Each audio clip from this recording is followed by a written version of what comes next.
अल्हम्दुलिल्लाह रब्बिल आलमीन वस्सलातु वस्सलामु अला सय्यिदिल मुरसलीन व अला आलिहि व अस्हाबिहि अजमईन अम्मा बअद फ़अऊज़ु बिल्लाहि मिनश शैतानिर रजीम बिस्मिल्लाहिर रहमानिर रहीम व अंतुम लअलौना इन कुंतुम मुमिनीन।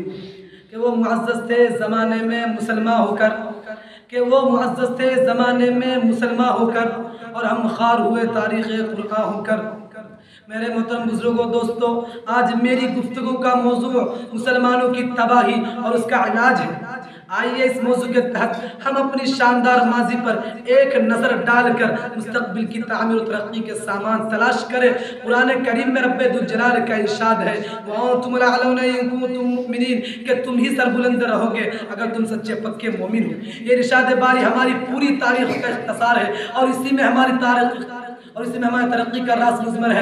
तारीख़ के सैकड़ों वाक़ियात ये बताने के लिए काफ़ी है कि जब भी हमारा रिश्ता अल्लाह से और उसके दीन से मजबूत रहा तो सरबुलंदी व कामयाबी ने हमारी कदम चूमे, और जब कभी इस रिश्ते में किसी किस्म की कमज़ोरी आई तो हम इज़्ज़त व रफ़त के आसमान से दिल्लत व पस्ती के गार में जा गिरे। तारीख़ हमारे सामने जंग बदर की मिसाल पेश करती है। जंग बदर में जो कामयाबी हुई वो सिर्फ इसी रिश्ते की मजबूती की बुनियाद पर हुई, वरना अगर कामयाबी होती तो कुफ़ार मक्का को होती, क्योंकि कुफ़ार मक्का तकरीबन 1000 थे और बड़े जोश व खरोश के साथ थे। उनके पास 700 ऊँट, 200 घोड़े, नी सबके पास तलवार दिगर जंगी हथियार मौजूद थे। इधर अबू जहल, उतबा, शैबा, वलीद, हंज़ला, उबैद, आस, हर्त, उमय्या बिन खल्फ, नफ़र बिन हारिस, अब्दुल मुत्तलिब जैसे शुजाअत के पैकर और आज़मूदा कार थे। इधर बेचारे मुसलमान बेसरो सामान, कुल तादाद 313, सवारी के लिए कुल 2 घोड़े और 70 ऊँट हैं। एक पर 3 4 आदमी सवार कर रहे हैं और बाज़ पैदल ही सफर कर रहे हैं, और किसी के पास नेज़ा और कमान है तो तलवार नहीं, और किसी के पास तलवार है तो नेज़ा और कमान नहीं। मेरे मोहतरम बुजुर्गों, दोस्तों, जब मकाम बदर पर पहुंचते हैं तो देखते हैं कि कुफ़ार मक्का बुलंद मकाम पर खिमाज़र हो चुके हैं, जहां पानी की भी फरावानी है। बेचारे मुसलमानों को पस्त और रेतीली जमीन पर खिमाज़र होना पड़ा, ऐसी जगह पर कि अगर किसी को प्यास लगे तो एक घोंट पानी पीने को ना मिले। अलगर्ज़ जंग के अंदर जितने असबाब और जितनी चीज़ों की ज़रूरत पड़ती है वह सब कुफ़ार मक्का को हासिल थी, मगर जब लड़ाई शुरू होती है तो देखते हैं कि कुफ़ार मक्का गाजर और मूली की तरह काटे जाते हैं। कुफ़ार मक्का का सबसे बड़ा सरदार अबू जहल 2 बच्चों मुआज़ और मुआविज़ के ज़रिए मारा जाता है, और अब्दुल्लाह बिन मसूद रज़ियल्लाहु अन्हु उसके सर को जिस्म से जुदा कर देते हैं।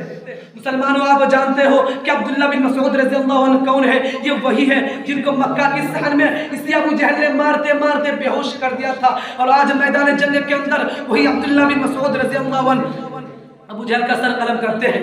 उमय्या बिन खल्फ अबू जहल के बाद कुफ़ार मक्का का सबसे बड़ा सरदार समझा जाता था, लेकिन अपने साथियों को इस तरह तय होते देखकर घबराया और मैदान जंग छोड़कर मक्का की तरफ भाग पड़ा।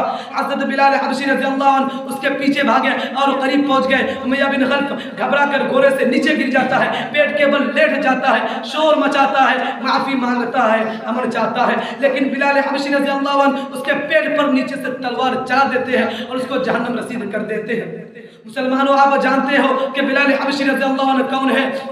इसी उमय्या बिन खल्फ के गुलाम है। जब इस्लाम कबूल किया तो मक्का के अंदर दोपहर के वक्त उमय्या बिन खल्फ ने तपते हुए रेत पर लिटाकर पत्थर की बड़ी बड़ी चट्टानें रख देता था ताकि हरकत ना कर सके। रात में जंजीरों को बांधकर कोरे लगाता और अगले दिन उनको गर्म जमीन पर लिटाकर और ज्यादा जख्मी किया जाता था ताकि तकलीफ से बेकाबू होकर इस्लाम से फिर जाए या यूं तरफ कर मर जाए।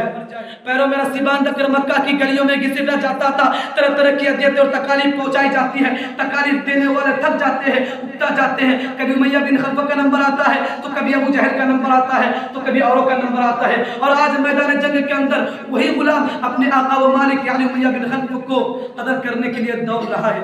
मुसलमानों, वो कौन सी चीज थी जिसने गुलाम को गालिब और आका को मगलूब कर दिया? सच फरमाया है अल्लाह तबारक व तआला ने, वअंतुम लअलौना इन कुंतुम मुमिनीन, कि तुम ही सरबुलंद रहोगे बशर्ते कि तुम सच्चे पक्के मुसलमान रहे।